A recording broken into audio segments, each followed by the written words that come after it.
எல்லாருக்கும் வணக்கம். இன்றைக்கி சோள மாவை வச்சு எப்படி ரொட்டி செய்கிறதுன்னு பார்க்கலாம் வாங்க.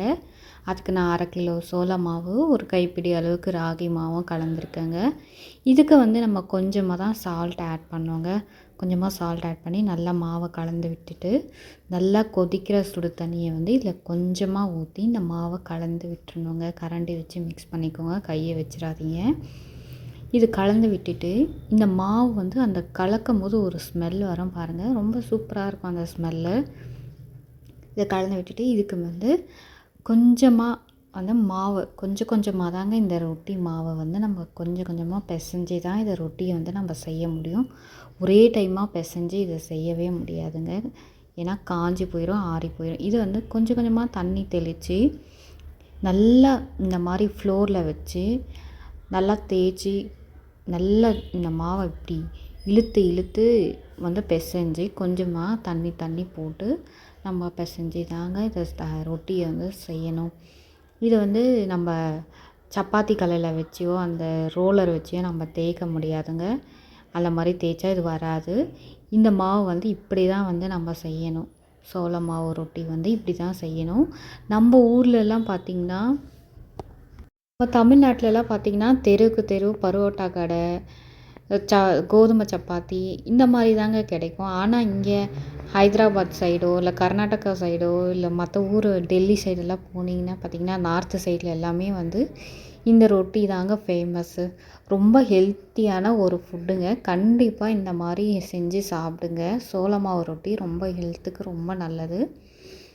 இந்த மாதிரி தான் நம்ம மாவை உருட்டி கொஞ்சம் கொஞ்சமாக உருட்டி தண்ணி இந்த மாதிரி கொஞ்சம் கொஞ்சமாக போட்டு இங்கே பாருங்கள், இப்படி தான் இந்த மாதிரி தட்டி உருண்டையாக நம்ம எடுத்துக்கணுங்க. இப்போ நம்ம இந்த காஞ்ச மாவை போட்டு கொஞ்சம் கொஞ்சமாக இந்த மாதிரி ரவுண்டு பண்ணி அதை மெதுவாக தட்டணுங்க. சுற்றி சுற்றி சுற்றி தட்டி இந்த சப்பாத்தி ரவுண்டாக கொண்டு வரணுங்க.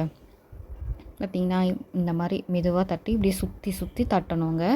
ஒரே இடத்துல வச்சு தட்டக்கூடாது. அதே மாதிரி இது ஃபிங்கர் வச்சு மட்டும் தான் தட்டணும். உள்ளங்கையை வச்சு தட்டினாக்கா இது வரவே வராதுங்க, பிஞ்சு போயிடும் மாவு. நம்மளுக்கு ரவுண்டாக வரவே வராது. இந்த மாதிரி சுற்றி விட்டு தட்டிக்கணுங்க. இந்த மாதிரி தாங்க மாவை நம்ம சுற்றி சுற்றி தட்டி எடுத்து நல்லா தோசைக்கல்லை சப்பாத்தி கல்லை நல்லா சூடானதுக்கப்புறம் அந்த கல்லில் போட்டு நம்ம சுட்டு எடுத்துக்கலாங்க. மாவை தட்டி மெதுவாக பொறுமையாக எடுக்கணுங்க. லபக்குன்னு நம்ம எடுத்துடக்கூடாது. பொறுமையாக எடுத்து இந்த கல்லில் போடணும், இல்லைன்னா பிஞ்சு போயிடும். பார்த்திங்கன்னா நல்லா மெலிசாக தட்டணுங்க. அப்போ தான் மாவு நல்லா வெந்து வரும். ரொம்ப மெலிசாக தட்டி எடுத்து இந்த ரொட்டியை சுடணுங்க. ரொம்ப இதுவாக செய்யக்கூடாது. கல்லில் போட்டுட்டு மேலே பார்த்திங்கன்னா தண்ணி தெளித்து விட்டுறணுங்க. இதுக்கு ஆயில் வேணும்னா நீங்கள் போட்டுக்கலாம், அப்படி இல்லைன்னா போடாமையே செய்யலாங்க. இது வெறும் ரொட்டியாக சாப்பிட்றதுக்கும் ரொம்ப நல்லா இருக்குங்க. இது 2 முறை திருப்பி போட்டுட்டு அதுக்கப்புறம் என்ன பண்ணோன்னா ஒரு கிளாத்தை வச்சு ப்ரெஸ் பண்ணி சுற்றி சுற்றி இது சுட்டு எடுக்கணுங்க. இப்படி தாங்க இந்த ரொட்டியை சுட்டு எடுக்கணும். இந்த மாதிரி சுட்டு எடுத்து நீங்கள் சாப்பிட்டு பாருங்கள். ரொம்ப நல்லா டேஸ்டான ஒரு ரெசிபிங்க. கண்டிப்பாக உங்கள் வீட்டில் ட்ரை பண்ணுங்கள். எப்படி இருந்துச்சுன்னு. இது எங்கள் ஃப்ரெண்டு ஹைதராபாத்தில் என் பக்கத்தில் நெய்பர் அவங்க தான் சொல்லி கொடுத்தாங்க எப்படி செய்கிறதுன்னு. அவங்க வீட்டில் தான் இதை செஞ்சோம். நானும் போய் கற்றுக்கிட்டேன் எப்படி செய்கிறதுன்னு. கண்டிப்பாக உங்கள் வீட்டில் ட்ரை பண்ணி பாருங்கள். சாப்பிட்டு பார்த்தேன், ரொம்ப நல்லா இருந்தது. ஆனால் இதுக்கு ரொம்ப பொறுமை வேணுங்க இதை செய்யறதுக்கு. கண்டிப்பாக பொறுமை இருந்தால் தான் அதை செய்ய முடியும். கண்டிப்பாக உங்கள் வீட்டில் ட்ரை பண்ணி பாருங்கள். இந்த மாதிரி ஒரு ஹெல்த்தியான ரெசிபி நீங்கள் கண்டிப்பாக ட்ரை பண்ணி பார்க்கணும். இதே மாதிரி மீதி மாவையே நம்ம கொஞ்சம் கொஞ்சமாக தண்ணி தெளித்து பிசைஞ்சு மெதுவாக ரவுண்டாக தட்டி எடுத்து இந்த மாதிரி சுட்டு எடுத்துக்கலாங்க. ரொம்ப நல்லா இருக்கும். கண்டிப்பாக வீட்டில் ட்ரை பண்ணி பாருங்கள். இதுக்கு தொட்டுக்கிறதுக்கு இந்த வெஜிடபிள் குருமாவோடையே வச்சு சாப்பிட்லாம், இல்லை அப்படி சாப்பிட்டாலும் நல்லா இருக்குங்க.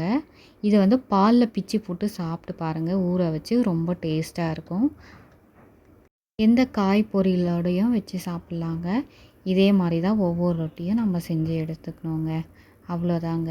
இந்த வீடியோ பிடிச்சிருந்தா லைக் பண்ணுங்கள், சப்ஸ்கிரைப் பண்ணிக்கோங்க. பாய்.